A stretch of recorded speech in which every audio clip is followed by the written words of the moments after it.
Bitcoin right now is more oversold. Listen to this. This is crazy. It's more oversold right now than it was at the bottom of the COVID crash. And that was when we literally thought Bitcoin's going to go to zero, man. What's going on? There's not even any real reason except people are just giving up and going to buy metals and stocks because those actually go up sometimes. Jeez Louise. We have the U.S. government shutdown that has been finished. Stocks are loving that. Crypto, of course, finding any reason to dump on that. It's just all the same, guys. We got all this breakdown. We got the charts. We got some hopium for. We always got the hopium for you, man. We got the hopium for. We got the goods, man. Let's get it. So, U.S. shutdown is over. Okay, U.S. House approved funding to end the government shutdown. Sent the bill to Trump for signing. It was like a 3-day shutdown. Nothing burger. Absolute nothing burger. Stocks, of course, didn't care about it at all. U.S. military shot down an Iranian drone near a U.S. Navy aircraft carrier in the Arabian Sea. But nothing happened. Nobody died. Nothing got blown up except a drone. So, nothing burger, hopefully. I hope they don't bomb. I mean, I hope they... Let's say this. The current Iranian leadership sucks. Let's put it lightly. But man, if Trump bombs Iran, he's also going to be bombing my portfolio. Let's just put it that way. Gosh darn. Autism capital. Gold recovers, Bitcoin goes down. Any asset in the world that you can find that is going down in price today will basically correlate with crypto. Because when things go up, Bitcoin does nothing. Gold crashes, Bitcoin crashes. SPX futures, 0.24% in the green today. 69.58 is the current opening target, which would put us right here back with the 20-day EMA. Now, we did have a little bit of a kerfuffle yesterday, right? We had another test down here on the 50-day EMA. MACD not looking super hot right now on the SPX. Let's see how the day plays out. I think the equity markets look like they could use a little bit of a pullback. That wouldn't be bad. Look here, we had this pullback in October to mid-November, or late November actually. It pulled back about 6%. Those are kind of nice, normal, healthy moves in the stock market, except if that happens right now, like crypto is going to go down like 50%. I can't imagine a scenario where it doesn't happen. Gold has bounced back. Of course, a nice reminder too, while you stick to your damn take profit targets. My take profit target on gold is 4,600. We got hit, we got paid, boom.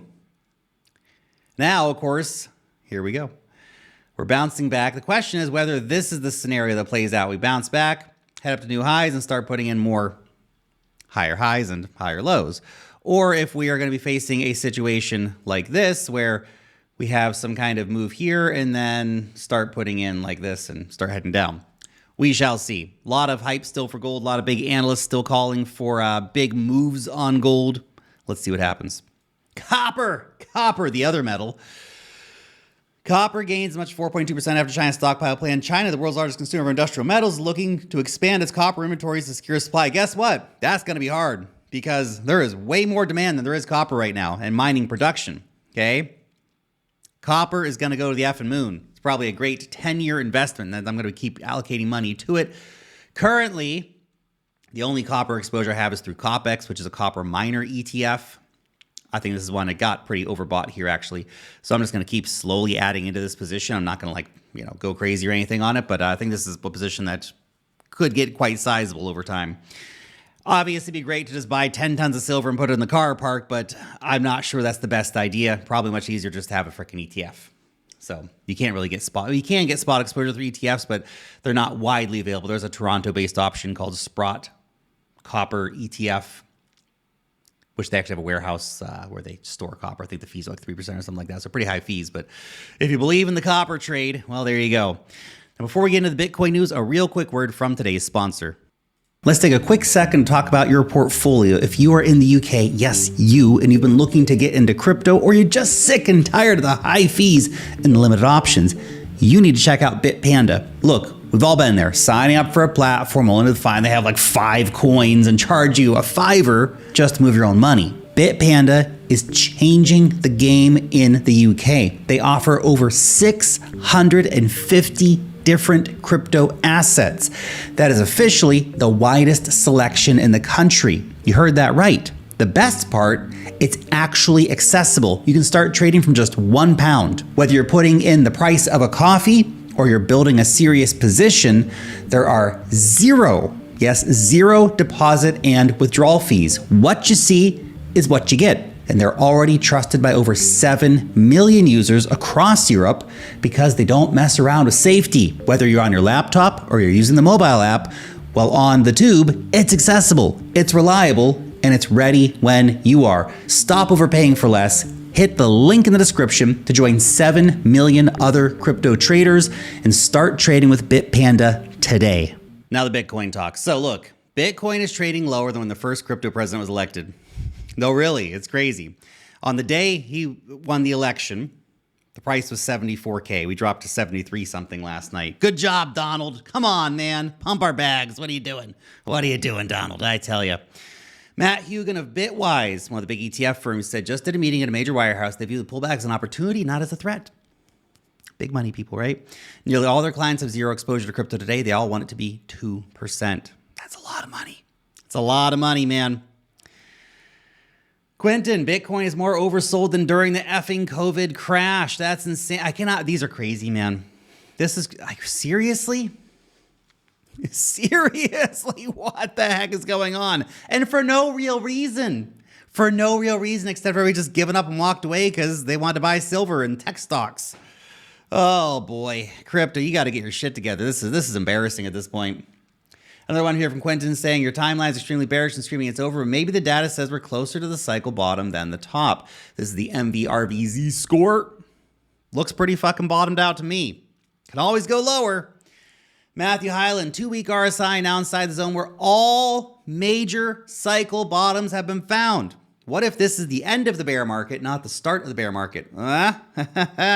Certainly feels like it for altcoins. Altcoins have mostly been in a downtrend for a year. Very interesting chart here. Now look, can we go lower than that? Does that support really mean anything? No. It's interesting. It's an interesting chart. But, you know, support has a way of being tested and broken eventually. Maybe this is the cycle where the RSI goes to 10 on the 2-week chart and we go down to 20K. It's the worst drawdown in years for crypto and blah, blah. Yeah, maybe. Or not. Or maybe this is we're actually getting closer to a bouncing point. But tell that to the charts, man. Holy cow, we went down to $72,900 yesterday. We remain in deeply oversold conditions here for BTC.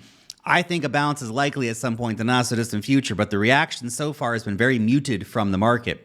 Okay, we have not had any sort of, what you want to see, okay, on these kind of big drops like this is buyers to actually step in with some kind of enthusiasm and you know, push the price up, at least like that, you know? Okay, sure, maybe later on you go back down, but at least you want to see something here. Right? Some kind of reactionary move off of that. When it's just kind of just comes down and goes blur, blur, blur, blur, blur, blur, blur, like that. You don't like that, okay? It's flaccid. It's flaccid reaction. Nothing flaccid is ever good, is it? No, it's not. Just ask your wife. Anyway, there's BTC ratio. What's fascinating about this move recently is how well sort of random altcoins been holding up. Now they're back up to resistance here at the 200-day EMA. Okay, so there's BTC chart, so this is all the coins outside of the top 10. But damn, there's actually been weird relative strength because these things don't have ETFs. So what's getting dumped massively every time? And I was watching like the pump chart yesterday, which we're gonna talk about in a second, barely moving while Bitcoin, Ethereum, and Solana are all just like giga fucking dumping, right? Look at the pump chart. I mean, it's gone down since recent highs, but you know it didn't wildly dump yesterday. Right on a major support line, by the way. This chart in particular, if it loses this line, which it seems to be on the verge of doing, probably gets way worse before it gets better. But anyway, that's how things are. It's right in the support zone right now. It's right on the support trend line right now. So it's going to bounce anyway. Damn well, what better bounce there, man? Curb.Soul says, absolutely diabolical how Vitalik sold off millions of dollars of ETH yesterday before dropping the layer 2 Nagasaki bomb today. That is this, that Vitalik declares the original vision of layer 2s and the role in Ethereum no longer makes sense and we need a new path. Well, they're scaling the main chain. Finally, they're scaling the main chain. Okay, the SOC upgrade and stuff like that had a real impact. It's good. Okay, and Vitalik's promised 10x main chain performance over the next, you know, whatever time period. Great. Bad for layer 2s, though. Holy shit. Now, base will be fine. Everything else, though, don't know. ETH looks super lame, man. ETH looks like the dev just keeps selling his own fucking coins because that's what he does. Oh, boy. Oh, boy. We really needs to do something here. Again, wildly oversold. MACD back down to very low levels here. So the betting man would say we're probably going to bounce soon. Or we just keep going down forever, baby. Down only. It's my favorite direction. Solana looking nasty. New lows here in at 94.80 today. Not pretty at all. Still very oversold here as well. Just no bid. No bid, man. No one's buying crypto right now. Nobody's bidding this shit for one reason or another, which is crazy. Because why the hell not? Oh, yeah, sure, there was this big liquidation event, but like that's unlikely to happen again anytime soon. And Bitcoin, Ethereum, and XRP didn't get hit all that bad. You know, the altcoins did, but those are actually holding up stronger compared to the majors, which are getting dumped by the ETF buyers. Sellers now, I guess. It's an interesting place to be for the markets right now. For some reason, I bought more Bitcoin and more Solana today. Praying. We'll see how it works out. Just feels like with the market being so damn oversold, you gotta bid, man. You gotta bid something. Hey, just as a reminder though, okay? FYI. Bryson says, this is why I don't buy it when people look down on crypto. This is about Figma. Figma went down 82% from its IPO. Employee equity got smoked. Retail used as exit liquidity once again. There you go. I remember I was talking to my broker about this. He's like, I can get you like some of these things like Figma and stuff. And it's like, man, the valuation of these things are so crazy right now. Here you go. 82% down. Now, maybe there's a buying opportunity coming in for a company like this. I don't know that much about it, but damn. Just damn. That's some crazy chart, man. Damn chart, you crazy. What is going on here? Oh, yeah, but only crypto is uniquely risky and volatile. Yeah, right. Anyway. Google. Old man Buffett remains undefeated. The day that I saw Warren Buffett bought Google, I should have just aped, don't know, $100,000 in it or something and just, look, I'd be up 25% of my money. Instead, I bought fucking crypto coins. Don't fade Buffett. That's the rule. Okay. Buffett's not going to be around to fade much longer, but while he's still here, don't fade Buffett. AMD having a nice pullback still. The pre-market looks like it's going to be absolutely fucking slaughtered, though. It's down at 220 in pre-market, so it's a huge drawdown here for it. Looks like we're going to come back down to this line right here. We got the MACD on the daily rolling over, so we had a nice bounce from here. Okay? But now we're getting the reset. We want to watch it for holding this sort of lower $200 range on the downside. But yeah, there you go. Micron Tech. Finally starting to slow down. Now it's up about 100% from the time that we shared our report on it in the inner circle. But looks like that run is now starting to slow down a little bit, okay? MACD on the daily looks a bit overextended. RSI on the daily also overbought. That would favor a pullback now, potentially to like $320 or something like that at the 50-day EMA, okay? So always got to have patience with these things. Buying opportunities always present themselves. And in case you're not signed up to the Inner Circle yet, come and join us at the Inner Circle. Guys, it's an insane group. I love this place.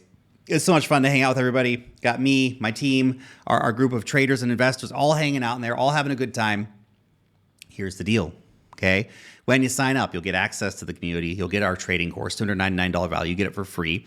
You'll get our weekly altcoin reports. These are deep dives on things like Canton before it exploded. Things like Micron Tech and the stock side. You get a weekly stock report as well before they explode. You get one of each. You get an altcoin report and a stock report every single week. You get regular trading setups, long positions, short positions, stocks, crypto, metals. Okay? You get our token sniffer bot. You'll get our trading signal bot and much more. Prediction markets. And it's nuts. The value we provide is absolutely insane. It's $50 a month. There's another thing. $50 a month. Well, most people will lose thousands of dollars every single month in the market without having any kind of community or team to back them. $50 a month is an incredibly low fee, and I'm guarantee we're going to increase this at some point in the future. You can lock that in now. It's $50 a month. You get a 7-day free trial. Link down below. Okay, that's it. That's it. You guys are awesome. I appreciate your time as always. I'll see you back in the next one. Peace.